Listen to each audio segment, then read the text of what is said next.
ఊరు సర్పంచ్ ఎవడో మాకు తెలియదు వాళ్ళకి. ఎవడు పాలిస్తున్నారో కూడా ఇక్కడ తెలియదు.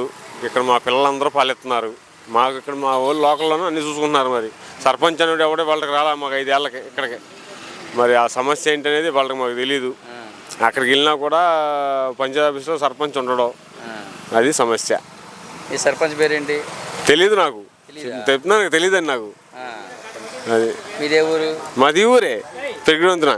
పెరుగుంతున పెరుగుంతున గ్రామం మాది, హనుమాన్ జంక్షన్. అది అంటే ఈ ప్రభుత్వం వచ్చిన తర్వాత మీకు సమస్యలు ఏమైనా ఉన్నాయా? అంటే ప్రభుత్వం బాగా పాలిస్తుందని చెప్పండి. ఈ సమస్య వచ్చినట్టు ఇప్పుడు పంచాయతీ ఎలక్షన్లు ఏమన్నా మారితే మారాలి. మారినాకేమన్నా మరి సర్పంచ్ అప్పుడు ఏమన్నా వచ్చి బయటకు వచ్చి చేయగలుగుతాడేమో. వైఎస్ జగన్ అయితే మాకు ఏ సమస్య చేయలే. మాకు నిలబడినా కానీ సమస్య కాదు. ముందు సర్పంచ్ అనేవాడు గ్రామంలో నిలబడాలిగా, బయటకు వచ్చి. సర్పంచ్ అనేవాడు మనకు వచ్చి చేయాలి గ్రామంలో. సర్పంచ్ అనేవాడు ఎవడు నిలబడాలిగా, ఇక్కడ నిలబడి చూపించాలి కాదు. ఎవడనేది తెలియాలిగా, ప్రజలకు తెలియదు ఇక్కడ ఎవడనేది.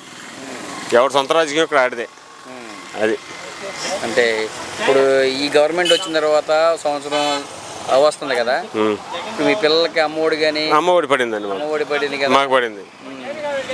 ఈ గవర్నమెంట్ వచ్చిన తర్వాత కూడా అన్ని పథకాలు కూడా సక్రమంగా ప్రజలందరికీ అందుతున్నాయి. పథకాలన్నీ అందుతున్నాయి కానీ పర్లేదు. కానీ ఇంకా మాకు లోకాలిటీలో ఇంకా కొద్దిగా న్యాయం అందాలండి. మాకు లోకాలిటీగా చేయాల్సిన న్యాయం అందాలి.